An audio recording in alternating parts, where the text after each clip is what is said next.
क्योंकि अजीब बात कही तुमने। आंखें बंद करके आम दिखाई देता है क्या? तुमने क्या दोनों आंखें बंद कर ली? हाँ। दोनों नहीं, बायां किया। अब गोली चला दो। मेरे नसीब में तू है नहीं तेरे। आज हम बात करेंगे एक ऐसी हीरोइन की जो धर्मेंद्र के प्यार में ऐसी गिरी कि वो कुत्तों के सामने, बसंती इन कुत्तों के सामने मत नाचना। मेरा मतलब गब्बर के सामने नाचने लगी।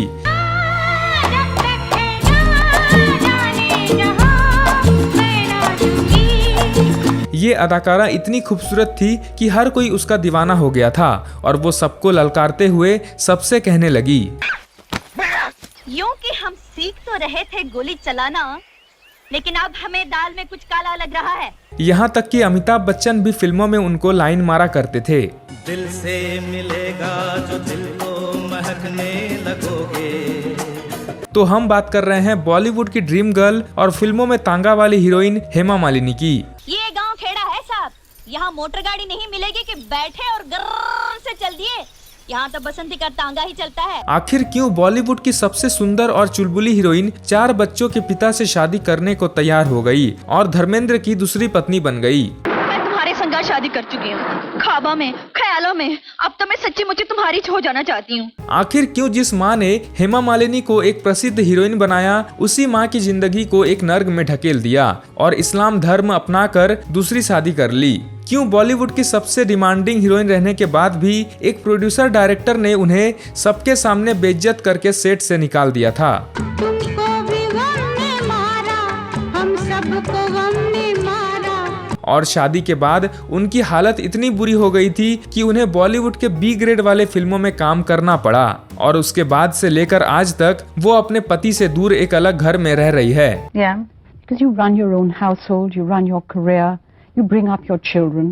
और आखिर क्यों उनके सौतेले बेटे सनी देओल ने उन्हें जान से मारने की कोशिश की, जानेंगे और भी बहुत कुछ। आप बस दिल थाम कर बैठ जाइए। तो चलिए शुरू करते हैं वीडियो को। तुमने ये नहीं पूछा कि हमारा नाम क्या है? तुम्हारा नाम क्या है बसंती? चुप है, जब देखो बकवाक करता रहता है। बात तो सही है।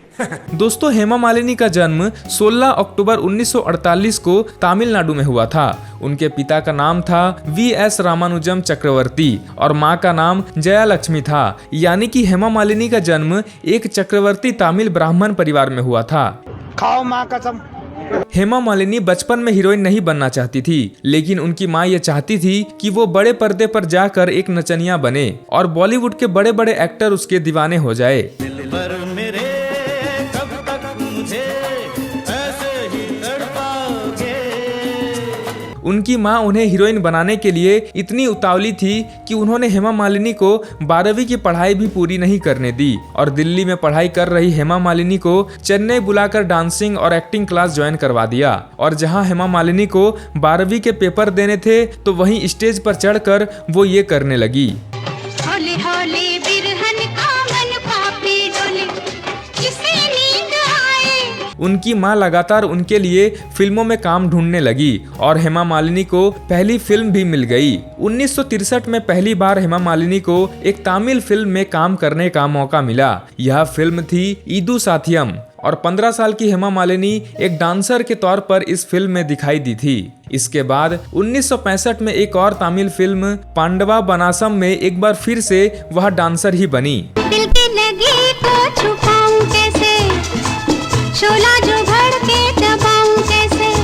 इसी बीच एक तमिल फिल्म निर्माता सीवी श्रीधर ने हेमा मालिनी को ये कहकर निकाल दिया था कि इस लड़की में हीरोइन बनने जैसा कुछ भी नहीं है और ये लड़की तमिल फिल्मों में कभी हीरोइन नहीं बन सकती। उन्हें इतना बेइज्जत किया गया कि सबके सामने जलील होकर हेमा सेट से सीधा बाहर आ गई, जिससे हेमा मालिनी को बहुत ज्यादा बुरा लगा और उन्होंने ठान लिया कि इसके बाद तमिल फिल्मों में छोटे मोटे रोल करना ही बंद कर देगी। और इसके बाद उन्हें एक फिल्म में राज कपूर की हीरोइन बनने का मौका मिल गया। यह फिल्म थी सपनों का सौदागर। तूने प्यार का तू जाने क्या मजा इंतजार का। और राज कपूर के साथ काम करके वो सबकी नजरों में आ गई थी और सीवी श्रीधर जैसे डायरेक्टर से वो ये कहने लगी, क्यों हिला डाला ना। और इसके बाद हेमा मालिनी हीरोइन बनने की दौड़ में लग गई। इसके बाद धर्मेंद्र ने उनके साथ फिल्म शराफत की।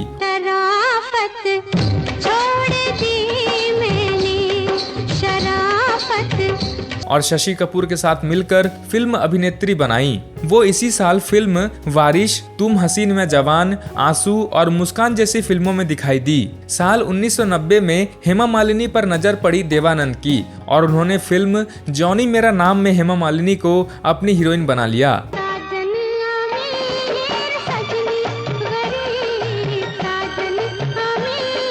यह फिल्म बड़ी हिट हुई और इसके बाद हेमा मालिनी हर डायरेक्टर की पहली पसंद बन गई। 1971 में बॉलीवुड के पहले सुपरस्टार कहे जाने वाले राजेश खन्ना के साथ वो नजर आई। फिल्म का नाम था अंदाज और जैसे ही राजेश खन्ना ने हेमा मालिनी से कहा, मुस्कुराते हुए दिन बिताना, यहाँ कल क्या हो किसने जाना, और गाना इतना हिट हुआ कि आज भी लोग इस गाने को फेवरेट मानते हैं। इसके बाद तो हेमा मालिनी के सामने फिल्मों की लाइन लग गई और वह एक साल में 8 से 10 फिल्मों में काम करने लगी, जिनमें नया जमाना, तेरे मेरे सपने, राजा रानी, भाई हो तो ऐसा जैसी कई फिल्में आई।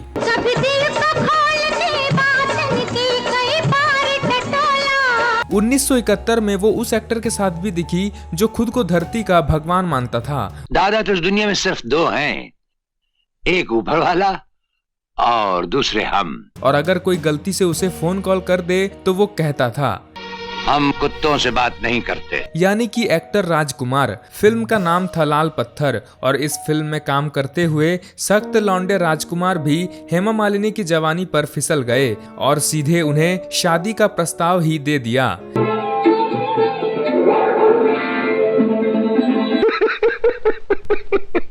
लेकिन बसंती ने बिना सोचे समझे ही राजकुमार का प्रपोजल ठुकरा दिया और राजकुमार यह गाते हुए रह गए, ये दुनिया ये महफिल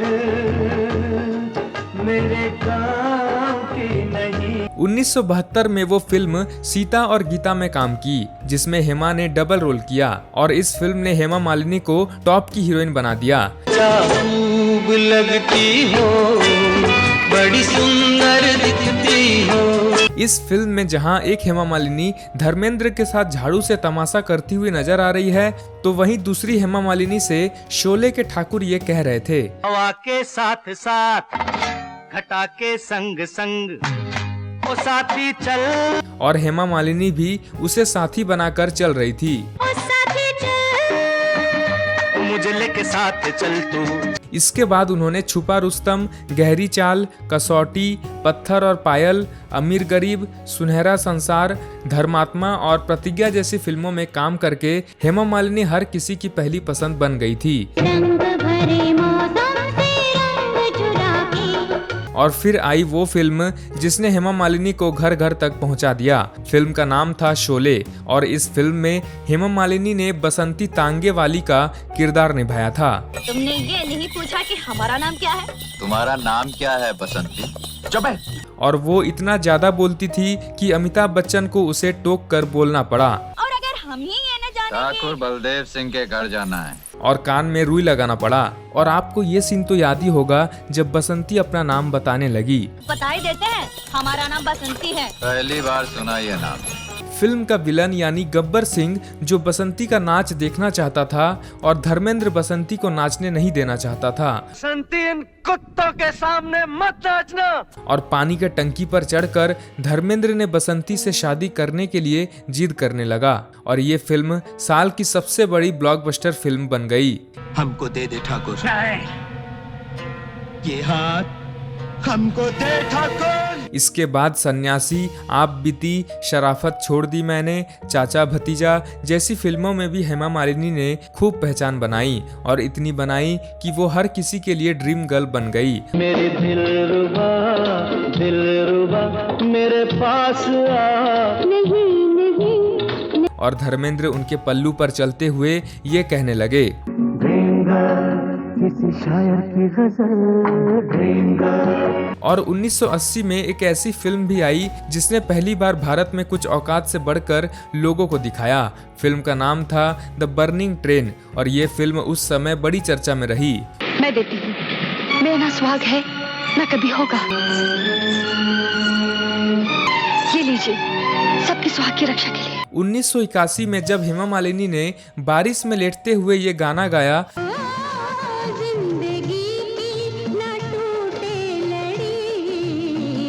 तो हर कोई हेमा मालिनी को पाने के लिए मचल उठा और ये गाना इतना बेहतरीन था कि आज भी लोग इसे ओल्ड इज गोल्ड कहकर बड़े प्यार से सुनते हैं। इस फिल्म का नाम था क्रांति और हेमा मालिनी ने अपना गरम चना बेचकर अंग्रेजों को चूना लगा दिया। चना जोर गरम बाबू मैं लाई मजेदार चना जोर गरम और सभी क्रांतिकारियों को बचा लिया। 1982 में वो रजिया सुल्तान भी बनी और धर्मेंद्र के साथ दिखाई दी।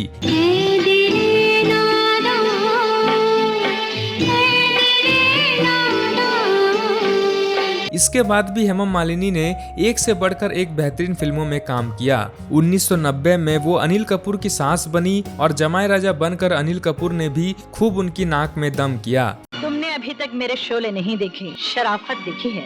जिस दिन शराफत छोड़ दी मैंने, उस दिन कोई भी तुम्हारा रखवाला बनने से इनकार कर देगा। लेकिन आजकल मेरा तेजाब शबाब पर है। आपके सामने आज का मिस्टर इंडिया खड़ा है। फिर धीरे धीरे हेमा मालिनी को हीरोइन की लिस्ट से निकालकर बाहर कर दिया गया था, क्योंकि अब वह किसी की ड्रीम गर्ल नहीं रही थी। इसलिए उन्हें फिल्मों में लीड रोल को छोड़कर साइड रोल मिलने लगी थी, जिनमें बाबुल, वीर जरा, लगा चुनरी में दाग, बुढ़ा होगा तेरा बाप, आरक्षण, टेल मी ओके खुदा जैसी फिल्मों में वो माँ या दादी का किरदार निभाई। असली पंजाब दी कुड़ी तो रात को लगेगी। आज लोहड़ी है और हमारे यहाँ बड़े धूमधाम से मनाई जाती है। लेकिन हीरोइन की पद से रिटायर होने के बाद सिर्फ एक ही फिल्म ऐसी रही जिसने उन्हें सुर्खियों में लाया और वो फिल्म थी बागबान। ये एक ऐसी फिल्म थी जिसे देखने के बाद अच्छे परिवार वाले माँ बाप भी अपने बच्चों में बुराइयां देखने लगे थे। रुला दिया ना बेचारी को, अब तो खुश है ना आप? तुम्हें इसका रोना तो नजर आ गया, अपनी माँ के आंसू नहीं। ये फिल्म सिर्फ एक फिल्म नहीं थी बल्कि एक इमोशन थी, जिसे देखने के बाद ऑडियंस अपने आप को अपने बच्चों से सताया हुआ और सबसे ज्यादा दुखी मानने लगे थे। यार जब हद से ज्यादा बढ़ जाता है मामा तो घुटन बन जाता है। मतलब हमारा प्यार तुम्हारे लिए घुटन बन गया था। 2017 में वो एक थी रानी ऐसी भी फिल्म लेकर आई, लेकिन लोगों ने कहा कि अब काहे की रानी जब सुंदर रही नहीं। हेमा मालिनी आखिरी बार राजकुमार राव के साथ 2020 में शिमला मिर्ची में दिखाई दी थी, लेकिन शिमला मिर्ची के इस डायलॉग को किसी ने भी पसंद नहीं किया। मेरी माँ को तुमसे प्यार हो गया। और अब हम बात करते हैं हेमा मालिनी की पर्सनल लाइफ की। हेमा मालिनी का पहला नाम जुड़ा था जानी के साथ, यानी कि राजकुमार के साथ। वो शादीशुदा थे लेकिन फिर भी हेमा मालिनी के प्यार में पड़ गए। लेकिन हेमा ने जानी की जान बनने से मना कर दिया, क्योंकि उन्हें डर था कि वो राजकुमार का एटीट्यूड नहीं झेल पाएगी, और आपको तो उनका एटीट्यूड पता ही है। हम उम्र भर तुम्हारी देखभाल करेंगे और तुम जो चाहोगी वो देंगे। आप मुझे माधव वापस दे सकते हैं? इसके बाद बिना हाथों वाले शोले के ठाकुर के साथ भी हेमा मालिनी ने कई फिल्मों में काम किया, और ठाकुर यानी कि संजीव कुमार भी हेमा मालिनी के प्यार में पागल हो गए थे। हेमा मालिनी उन्हें पसंद करती थी और दोनों एक दूसरे के प्यार में पागल हो गए थे। हवा के साथ साथ, घटा के संग संग, ओ साथी चल। संजीव कुमार की मां ये चाहती थी कि शादी के बाद हेमा मालिनी फिल्मों में काम करना छोड़ दे। अब हेमा को समझ में आ गया कि अब उनकी हालत कुछ ऐसी होने वाली है। नहाने के लिए ठीक 5 बजे गर्म पानी मिल जाना चाहिए, वरना मैं ठंडे पानी से नहा के चला जाऊंगा। दूसरी तरफ हेमा मालिनी की मां कभी नहीं चाहती थी कि हेमा मालिनी फिल्मों में काम करना छोड़ दे, क्योंकि फिल्मों से पैसा जो आ रहा था। बात तो सही है। और यही कारण रहा कि हेमा ने ठाकुर से ये कह दिया कि बिना हाथ वाला ठाकुर मेरे किस काम का।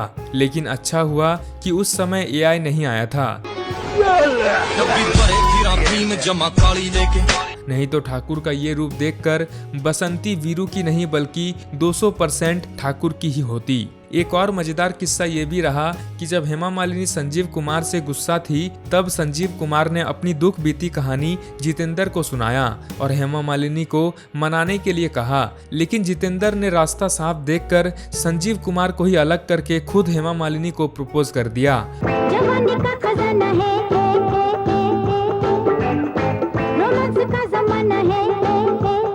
और कलयुग के सच्चे दोस्त होने की मिसाल कायम की। यही नहीं, अभी और सुनिए। जितेंद्र ने हेमा मालिनी के परिवार से बात की और हेमा मालिनी का परिवार भी शादी के लिए तैयार हो गया। हेमा ने भी मना नहीं किया क्योंकि उस समय जितेंद्र का करियर अच्छा था और उस समय वो एकमात्र बिन बिहाया सफल हीरो थे, तो उन्हें देखकर हेमा मालिनी के भी दिल में घंटी बजने लगी थी। लहरा के आया है झोंका बाहर का। और दोनों की शादी की डेट भी निकाल ली गई थी, लेकिन जितेंद्र की एक गर्लफ्रेंड विदेश में थी जिसे किसी की भनक तक नहीं थी और उसे धोखा देकर जितेंद्र ड्रीम गर्ल को पाने के चक्कर में थे। प्यार की उम्र है और प्यार का मौसम।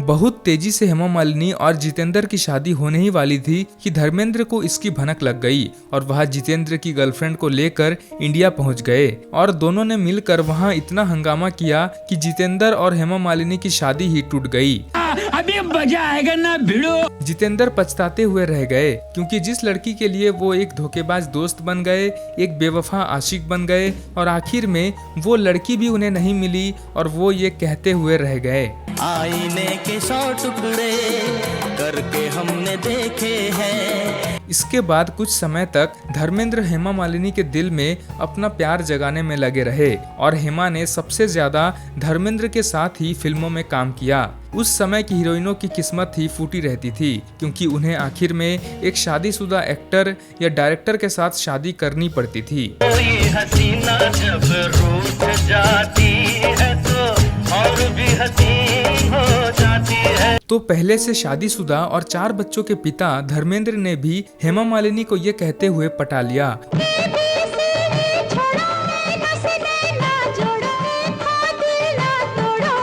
और हेमा भी धर्मेंद्र के प्यार में पड़ गई। दोनों एक दूसरे के प्यार में इतने डूब गए कि जहां धर्मेंद्र अपनी भोली भाली पत्नी के साथ साथ 4 बच्चों को भूलकर हेमा मालिनी के साथ ये सपना देखने लगे थे। अब गोली चला दो। तो वहीं हेमा मालिनी भी धर्मेंद्र के लिए अपना सब कुछ छोड़ने को तैयार हो गई थी। बात नहीं समझे? क्या तुम सचमुच मुझसे? यहाँ तक कि अपने माँ बाप को भी हेमा मालिनी के पिता किसी भी कीमत पर धर्मेंद्र को अपना दामाद नहीं बनाना चाहते थे। इसलिए हेमा तब तक रुकी रही जब तक उनके पिता जिंदा रहे। 1978 में हेमा मालिनी के पिता का निधन हो गया और मानो कि हेमा मालिनी के रास्ते का कांटा ही साफ हो गया। पिता की मौत के तुरंत बाद ही हेमा ने धर्मेंद्र से शादी करने के लिए हाँ कर दिया और धर्मेंद्र की मानो 5 उंगलियां घी में हो गई क्योंकि उनकी ड्रीम गर्ल अब सच में उनकी होने वाली थी। और वह खुशी में झूमकर ये कहने लगे, इस खूबसूरत चेहरे पे हाथों का बादल क्यों? जरा हाथ उठाओ और अपनी हिरनी जैसी आंखों से मेरी तरफ देखो तो। लेकिन जैसे ही धर्मेंद्र की पत्नी प्रकाश कौर को ये खबर मिली तो उसने धर्मेंद्र को तलाक देने से मना कर दिया। अब धर्मेंद्र एक्टर कितने भी अच्छे रहे हो लेकिन किसी खूबसूरत लड़की के प्यार में पड़कर अपनी पत्नी और 4 बच्चों को छोड़ना अच्छी बात तो नहीं है। लेकिन धर्मेंद्र ने इन सब की परवाह ना करते हुए और बिना अपनी पत्नी को तलाक दिए वो हेमा मालिनी के साथ रहने लगे। दिल में बंद कर लूं, दरिया में फेंक दूं चाबी। लेकिन ये मामला यहीं खत्म नहीं हुआ। हेमा मालिनी बिना शादी के धर्मेंद्र के साथ नहीं रहना चाहती थी और अपनी पहली पत्नी होते हुए धर्मेंद्र भी हेमा मालिनी को दूसरी पत्नी नहीं बना सकते थे। तो सिर्फ शादी के लिए हेमा मालिनी और धर्मेंद्र दोनों हिंदू से मुसलमान बन गए क्योंकि इस्लाम में जाकर तो धर्मेंद्र कितनी भी शादियां कर सकते हैं। इसलिए दोनों ने इस्लाम धर्म अपना लिया और हेमा मालिनी ने मुसलमान बनकर धर्मेंद्र से शादी कर ली क्योंकि इस्लाम में जाकर तो धर्मेंद्र कितनी भी शादियां कर सकते हैं। इसलिए दोनों ने इस्लाम धर्म अपना लिया और हेमा मालिनी ने मुसलमान बनकर धर्मेंद्र से शादी कर ली।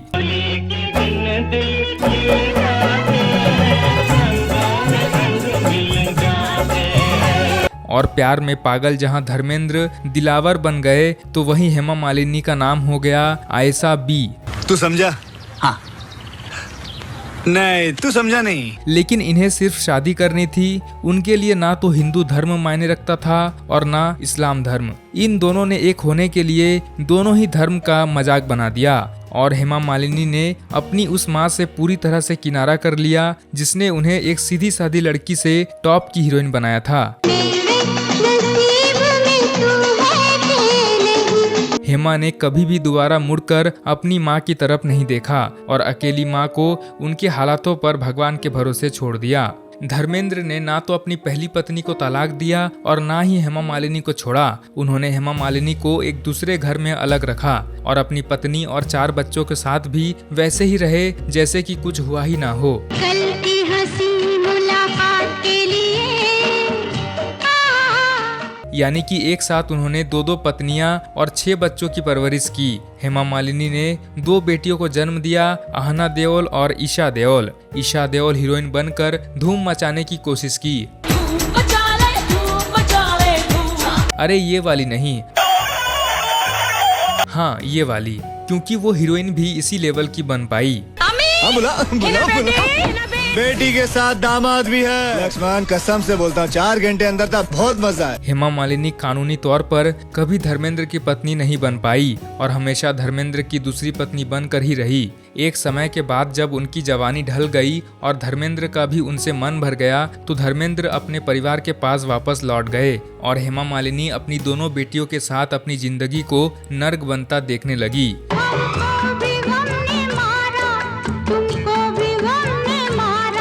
एक समय ऐसा भी आया जब धर्मेंद्र ने हेमा मालिनी से पूरी तरह से मुंह फेर लिया और वह कभी कभार ही हेमा मालिनी के घर पर आते। हेमा अकेले अपनी दोनों बेटियों का खर्च उठाने के काबिल भी नहीं रही, क्योंकि अब ना तो वह खूबसूरत थी कि उन्हें फिल्मों में काम मिल जाए और ना ही धर्मेंद्र उनका खर्च उठा रहे थे। Yeah, because you run your own household, you run your career, you bring up your children. नौबत यहाँ तक आ गई कि हेमा मालिनी को बी ग्रेड फिल्मों में भी काम करना पड़ा।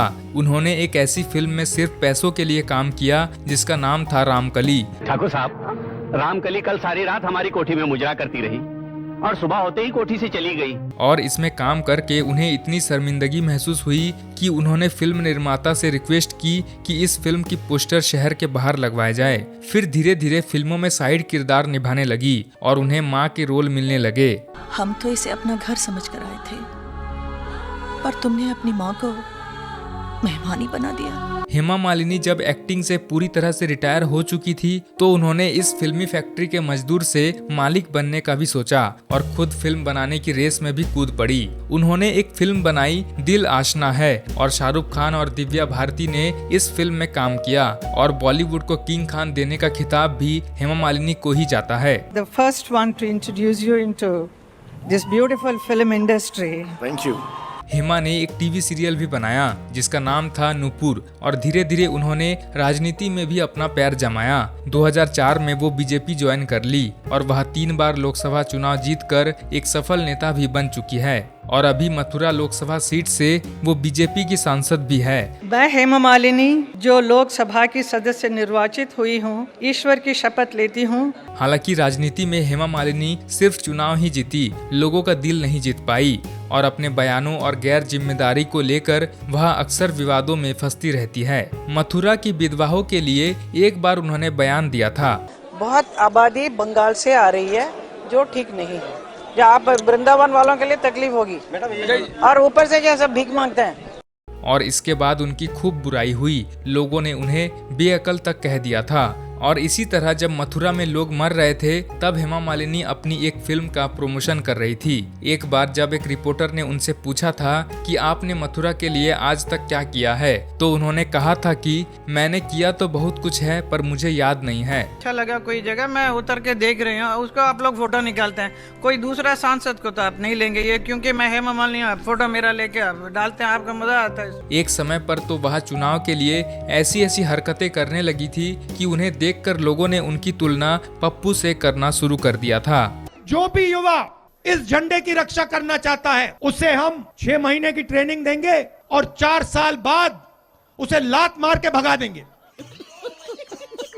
इस राह पे तुम चल रहे हो बेटा, एक दिन बुरी तरह फंसोगे। अब पता नहीं जनता उनमें क्या देखकर हर बार उन्हें जिता देती है और बीजेपी तो इन पर इतनी मेहरबान है कि एक बार उन्हें मुंबई के अंधेरी में डांस क्लास चलाने के लिए 50 करोड़ की जमीन सिर्फ 7 लाख रुपए में दे दी गई थी। 2015 में हेमा मालिनी की कार मथुरा में एक दूसरी कार से टकरा गई थी, जिसमें हेमा मालिनी घायल हो गई थी और दूसरी कार में बैठी एक बच्ची की मौत हो गई थी। लेकिन न्यूज में सिर्फ हेमा मालिनी के घायल होने की खबरें 15 दिनों तक छाई रही, जब तक पूरी तरह से ठीक नहीं हो गई और उस बच्चे के फैमिली मेंबर्स से किसी ने बात तक नहीं की। हमारे यहाँ ऐसा ही होता है। इसके अलावा भी वह हमेशा किसी न किसी विवाद में फंसती रहती है और राजनीति में वह जया बच्चन की दूसरी बहन लगती है। धर्मेंद्र के परिवार ने हेमा मालिनी को कभी भी नहीं अपनाया था, तो वहीं हेमा मालिनी ने भी धर्मेंद्र के परिवार से नजदीकियां बढ़ाने की कोशिश तक नहीं की। अगर धर्मेंद्र हेमा मालिनी के पास रहते तो हेमा मालिनी अपनी दोनों बेटियों को लेकर अपना परिवार मानती, लेकिन धर्मेंद्र तो हेमा को अलग ही कर दिए थे। मैं सोचती हूँ अगर वो ऐसी लड़की के साथ खुश हैं तो हम क्यों उनके रास्ते में आए। आपको बता दें कि प्रकाश कौर के ही बेटे हैं सनी देओल और बॉबी देओल। सनी देओल ने हेमा मालिनी को कभी भी माफ नहीं किया और ना ही उनकी बेटियों को अपनी बहन माना, यहाँ तक कि वह कभी भी उनके किसी भी फंक्शन में नहीं जाते। और एक बार ये बहस इतनी ज्यादा बढ़ गई थी कि सनी देओल अपना आपा खो बैठे थे और वह कहने लगे थे, इस जुबान से निकले हर झूठ की कीमत चुकाई है मैंने, मेरी जिंदगी तबाह कर दी तेरे इसी झूठ ने। उनके बीच लगभग दुश्मनी सी है जो आज भी कायम है और हेमा मालिनी सिर्फ धर्मेंद्र की मुंह बोली पत्नी बनकर ही अपनी पूरी जिंदगी निकाल चुकी है।